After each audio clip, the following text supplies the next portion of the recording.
कृष्णा। राधे राधे दोस्तों, भक्ति लड्डू गोपाल चैनल में आप सभी का स्वागत है। दोस्तों, पिछले वीडियो में आप सभी ने बहुत अच्छे कमेंट किए, जिससे मुझे बहुत सहायता मिली और शायद आपके कमेंट के जरिए उस वीडियो को बनाना मेरा सार्थक हुआ। आप सभी का दिल से धन्यवाद। आप सभी ने इतना प्यार दिया, ऐसे ही अपना प्यार और साथ हमारे साथ बनाए रखिए। दोस्तों, आज मैं लड्डू गोपाल की एक ऐसी अद्भुत, दिल को छू लेने वाली, आंखें नम कर देने वाली बिल्कुल सत्य लीला कथा सुनाऊंगी, जिसे सुनकर आप सभी का हृदय बाल गोपाल के लिए भावुक हो जाएगा। आप सभी अपने लड्डू गोपाल के प्रेम में भाव विभोर हो उठोगे। दोस्तों, कृष्ण कृष्ण कृष्ण कृष्ण इस नाम की इतनी महिमा है कि चाहे आप कैसी भी परिस्थिति में रहें, बस आप अपने लड्डू गोपाल को याद कर लीजिए। अपने कान्हा पर अपना सर्वस्व सौंप कर देखिए, फिर आप देखना भारी से भारी मुसीबत पल भर में दूर हो जाएगी। दोस्तों, आज मैं आप लोगों को जो लीला कथा सुनाने वाली हूँ, यह लीला कथा वर्षों पुरानी है। कृपया इसे ध्यान से आंखें बंद करके सुनिएगा। दिल को छू लेने वाली बिल्कुल अद्भुत कथा है। साक्षात आपको आपके लड्डू गोपाल आपके घर में विराजित होने की अनुभूति हो जाएगी। भगवान श्री कृष्ण के लिए आपके हृदय में श्रद्धा, भक्ति और प्रेम कई गुना बढ़ जाएगा। तो वीडियो को पूरा अवश्य देखिएगा। दोस्तों, राजस्थान में काली खान नाम के एक व्यक्ति रहते थे। वो भगवान श्री कृष्ण के मंदिर के बाहर झाड़ू लगाया करते थे। वो धर्म से मुसलमान थे, परंतु वो भगवान श्री कृष्ण के मंदिर के बाहर झाड़ू बस इसीलिए लगाते थे क्योंकि यह उनकी रोजी रोटी थी। इस कार्य के बदले उन्हें जो भी पैसे मिलते, उसी से उनका घर चलता था। काली खान जी जब मंदिर के बाहर झाड़ू लगाते थे, तो कई बार उन्हें भगवान श्री कृष्ण की झलक मिल जाती थी। अब तो यह प्रतिदिन का रूटीन बन चुका था।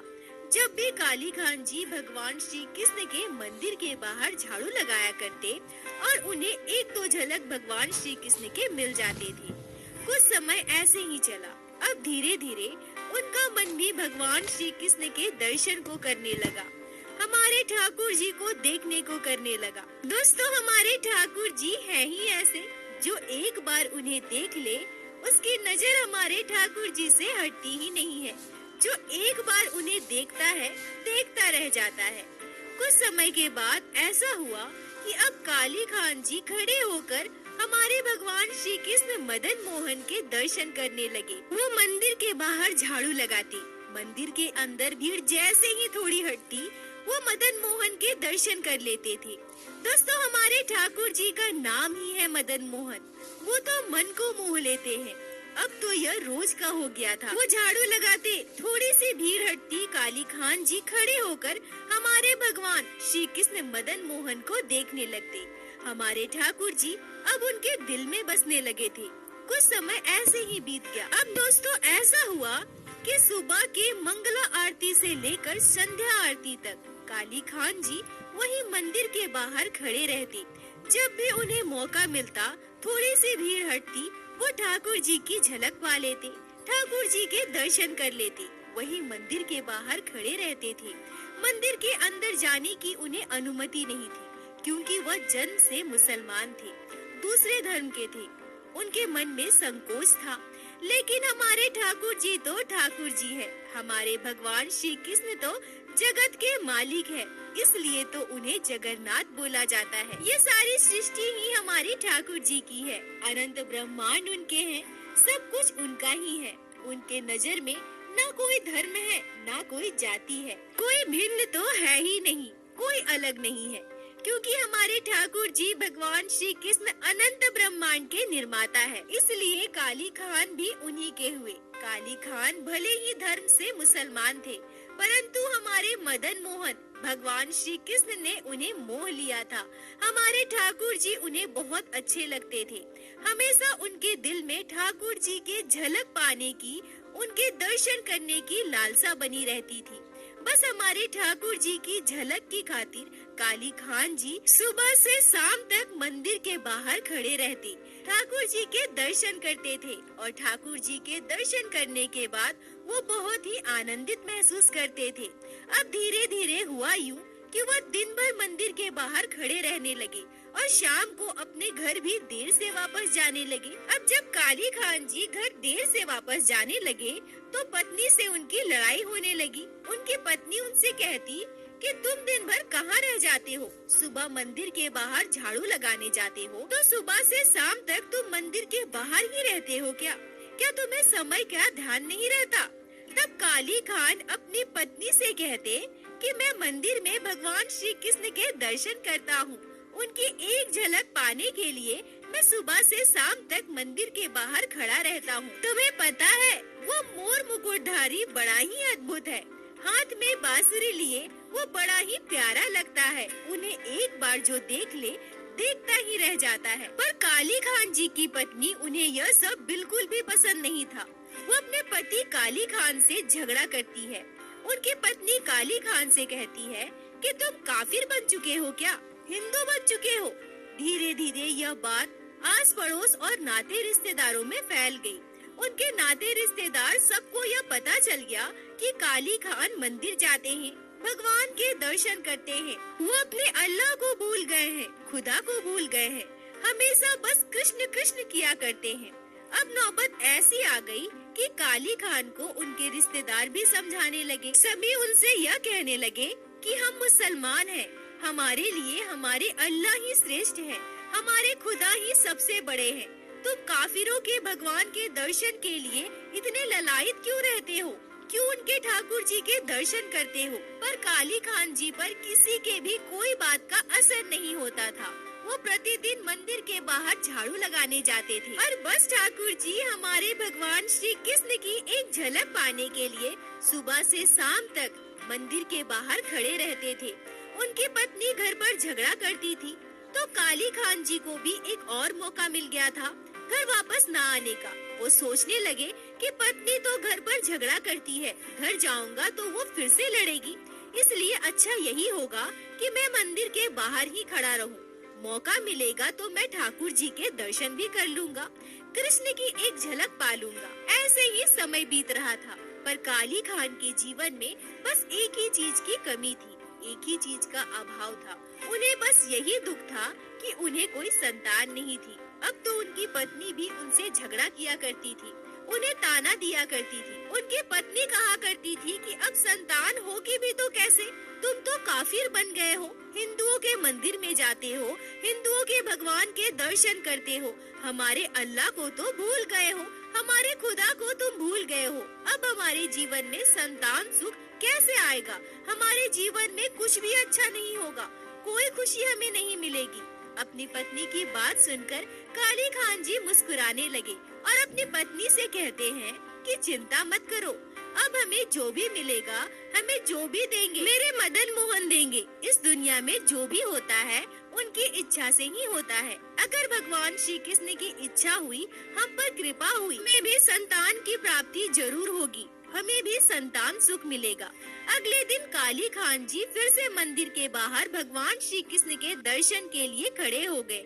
जैसे ही वहाँ से भीड़ हटी, उन्हें ठाकुर जी की एक झलक मिली। वो भगवान श्री कृष्ण से कहते हैं कि हे मेरे ठाकुर जी, हे भगवान श्री कृष्ण, मेरे घर में लड़ाई झगड़ा होता है कि मुझे कोई संतान नहीं है। झगड़ा इस बात का भी है कि मैं तुम्हारे पास आता हूँ। मैं जब भी तुम्हारे मंदिर के बाहर से दर्शन करके घर वापस जाता हूँ तो मुझसे लड़ाई किया जाता है, सभी मुझसे लड़ाई झगड़ा करते हैं। सब कहते हैं कि तुम काफिर हो गए हो, हिंदुओं के मंदिर जाते हो, भगवान श्री कृष्ण के दर्शन करते हो। इसलिए हे मेरे ठाकुर जी, मैं तुमसे कुछ मांगना चाहता हूँ। मेरे लिए ना सही पर मेरे घर में शांति के लिए, मेरे परिवार वालों की खुशी के लिए मुझे एक संतान दे दो। हमारी संतान हो जाएगी तो परिवार वाले कोई मुझे सुनाएंगे नहीं, कोई मुझे ताना नहीं देगा। हे ईश्वर, मुझे बस एक संतान दे दो। पर दोस्तों, भगवान तो भगवान है, हमारे श्री कृष्ण तो करुणा निधि है।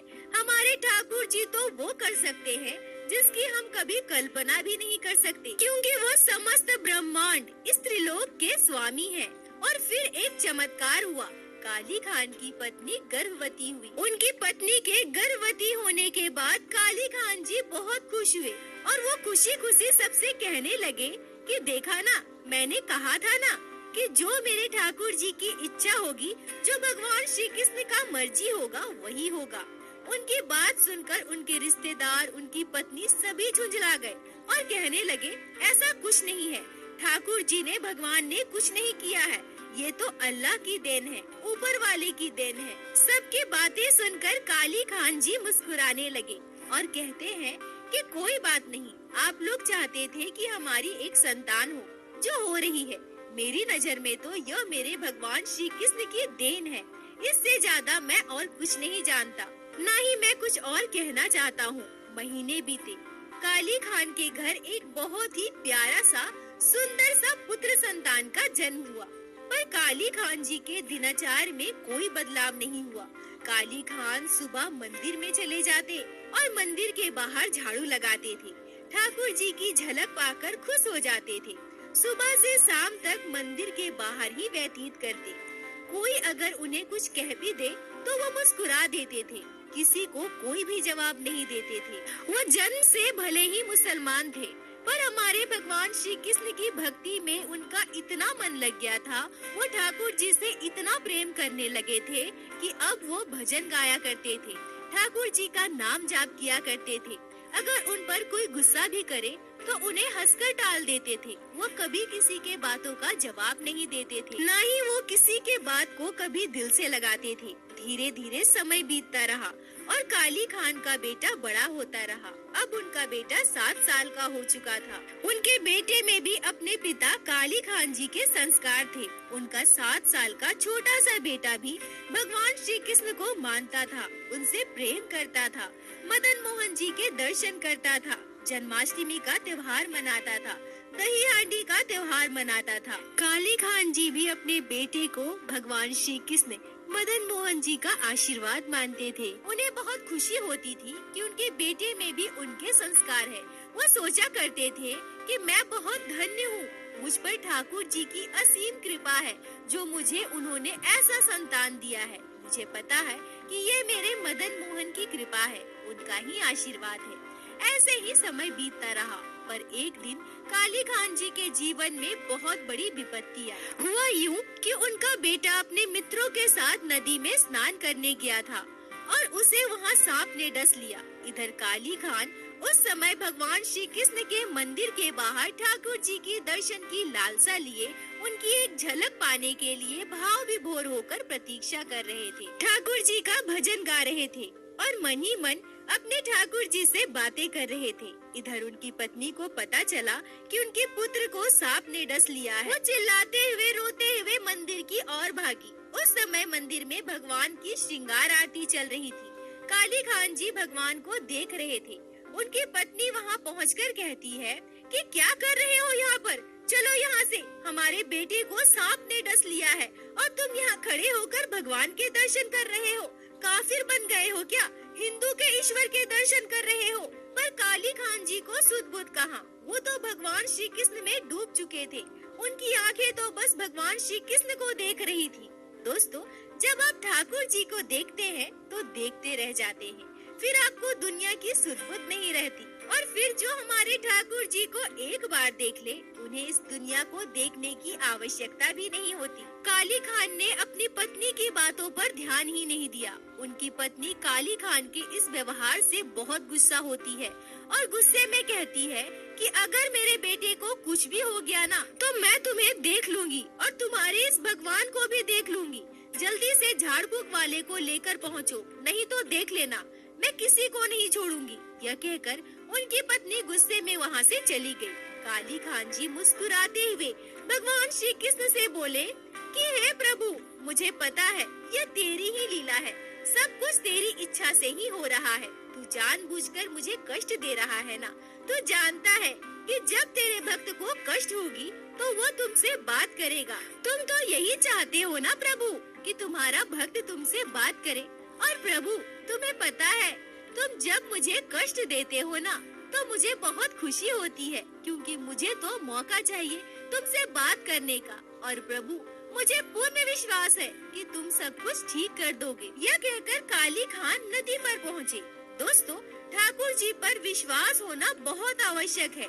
अगर आपको विश्वास है तो कोई ताकत आपको हरा नहीं सकती। दुनिया का कोई भी दुख आपको छू भी नहीं सकता। जब काली खान जी नदी पर पहुँचे तो उन्हें अकेला देखकर उनकी पत्नी और भी गुस्सा हो जाती है और उनसे कहती है कि झाड़ फूक वाला कहाँ है। काली खान जी तो भगवान श्री कृष्ण में डूबे हुए थे, उन्हें दुनिया की सुध बुध कहाँ थी। वो अपनी पत्नी से कहते हैं कि मैं तो भूल गया। उनकी पत्नी गुस्से में कहती है कि अभी जाओ और झाड़ फूक वाले को जल्दी से बुला कर लाओ। तब तक किसी ने झाड़ फूक वाले को बुला लिया था। झाड़ फूक वाला वहाँ आता है और वो देखता है तो बच्चे का पूरा शरीर नीला पड़ चुका था। और उसके बाद झाड़ फूक वाला जो कहता है उसे सुनकर सभी के होश उड़ जाते हैं। वो कहता है कि बच्चे में जान ही नहीं है, इसकी मृत्यु हो चुकी है। यह सुनकर काली खान की पत्नी जोर जोर से चिल्लाने लगी, रोने लगी। इधर काली खान जी चुपचाप शांत खड़े थे। दोस्तों, जिस भक्त को ईश्वर पर भरोसा होता है वो कभी भी शोर नहीं मचाते, वो हर परिस्थिति में शांत रहते हैं। बस अपने ठाकुर जी भगवान श्री कृष्ण अपने घर पर विराजित लड्डू गोपाल पर भरोसा करते हैं। ऐसे भक्त की शांति कोई भी भंग नहीं कर सकता है। किसी भी परिस्थिति में वो अशांत नहीं होते, क्योंकि ऐसे भक्त का विश्वास अपने ठाकुर जी अपने लड्डू गोपाल पर अटूट होता है। उसका विश्वास किसी भी परिस्थिति में डगमगाता नहीं है, उसके मन में कभी कोई शंका नहीं आती और ऐसे भक्त के मन में स्थिरता बनी रहती है और स्थिरता जहाँ हो वहीं भगवान का वास होता है। इधर उनकी पत्नी जोर जोर से चिल्ला रही थी, रो रही थी। उनके रोने से, चिल्लाने से सभी की आंखें नम थी। एक माँ का हृदय अपने बेटे के वियोग में तड़प रहा था। काली खान की पत्नी को बिल्कुल सुध-बुध नहीं था। वो रोते हुए अपने मृत बेटे के पार्थिव शरीर को उठाती है और दौड़ते हुए भगवान श्री कृष्ण के मंदिर की ओर भागती है। उसके पीछे पीछे पूरे गांव वाले और काली खान भी दौड़ते हैं। काली खान की पत्नी अपने बेटे के पार्थिव शरीर को ले जाकर भगवान श्री कृष्ण के चौखट के पास रख देती है और ठाकुर जी से कहती है कि ये तेरा ही दिया हुआ है ना। मेरे पति तो हमेशा कहते हैं कि ये भगवान का दिया हुआ है, भगवान श्री कृष्ण का दिया हुआ है। अगर ये तेरा दिया हुआ है फिर तो ये तेरा हुआ, तो फिर मेरे पुत्र की मृत्यु कैसे हो गई? अगर तू सच में ईश्वर है, सच में भगवान है, अगर मेरा बेटा सच में तेरा दिया हुआ है तो यह देख मेरे बेटे का मृत शरीर और इसे तू जिंदा कर। और अगर मेरा बेटा जिंदा नहीं हुआ ना, अगर इसमें जान नहीं आई तो फिर तुम देख लेना, मैं अपने बेटे के साथ साथ अपने पति काली खान को भी मारूंगी, तुझे भी मारूंगी और खुद भी तेरी चौखट पर मर जाऊंगी। काली खान निशब्द थे, वो बस ठाकुर जी को देख रहे थे, भगवान श्री कृष्ण को टुक टुक देख रहे थे। काली खान जी ठाकुर जी से कहते हैं कि हे भगवान, हे श्री कृष्ण, तेरे लिए तो कुछ भी असंभव नहीं है, तू तो कुछ भी कर सकता है ना। तू तो इस त्रिलोक का स्वामी है, जगत संसार का मालिक है, तेरे लिए कुछ असंभव हो ऐसा हो ही नहीं सकता। हे प्रभु, अगर तू सिर्फ हिंदुओं का देवता है तो फिर मैं मुसलमान हूँ, मेरा तो तुम पर कोई हक नहीं बनता। पर यह संसार कहती है कि तू तो जगत का नाथ है, लोग तुझे जगन्नाथ कहते हैं। तो अगर तू जगन्नाथ है तो मेरा भी नाथ है प्रभु, तू तो मेरा भी है। और अगर ऐसा है तो तू मेरी प्रार्थना सुन, मेरे बेटे को जीवित कर दे। और यह कहकर काली खान जोर जोर से रोने लगे। काली खान की आंखों से आंसू बहने लगे। इधर भगवान श्री कृष्ण के दहलीज पर उनका बेटा लेटा हुआ है, जिसका पूरा शरीर नीला पड़ चुका था। तभी वहाँ उपस्थित सभी लोगों ने एक आश्चर्य करने वाला चमत्कार देखा और जैसे ही काली खान जी के आंखों के आंसू उनके बेटे के पार्थिव शरीर पर पड़ी, उनके मृत बेटे के शरीर का रंग बदलने लगा। उस बच्चे के मृत शरीर में हलचल होने लगी। बच्चे ने आंखें खोली और आंखें खोलते ही वो बच्चा उठकर बैठ जाता है। काली खान की पत्नी खुशी से झूम उठी, खुशी से चिल्लाने लगी, अरे ये क्या, ये क्या, मेरा बच्चा जीवित हो गया, मेरा बेटा जिंदा हो गया। काली खान भी देखते हैं कि मेरे ठाकुर जी ने मेरे बच्चे को जीवित कर दिया। पर तभी वहाँ एक और अद्भुत चमत्कार हुआ। उनका बेटा उठते ही व्याकुल होकर कहता है कि अरे वो कहाँ है, वो कहाँ गया, कहाँ चला गया वो। काली खान जी पूछते हैं, कौन बेटा, तुम किसकी बात कर रहे हो? और तभी उनका बेटा कहता है कि वो अभी यही था, यही मेरे सर के पास खड़ा था, माथे में मोर पंख, हाथों में बांसुरी, जिसकी मोटी मोटी आंखें थी, सांवली सी सूरत, बहुत ही सुंदर, यही खड़ा था, मेरे पास खड़ा था, मेरे सर के पास, मेरे गले में हाथ डाले, उसने मेरे सर को स्पर्श किया, मेरे मुंह को स्पर्श किया, मेरे शरीर को स्पर्श किया। वो मेरा दोस्त है अब्बा, वो मेरा दोस्त है। वो कहाँ चला गया? दोस्तों, वहाँ उपस्थित पूरी भीड़ स्तब्ध रह गई। काली खान जी तो जानते ही थे कि वो कोई और नहीं, मेरे मदन मोहन, मेरे भगवान श्री कृष्ण थे, मेरे ठाकुर जी थे।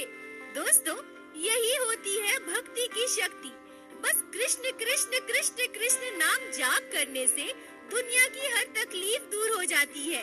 क्योंकि दोस्तों, दुख की इतनी हिम्मत कहा जो हमारे ठाकुर जी भगवान श्री कृष्ण के आगे खड़ा भी हो सके।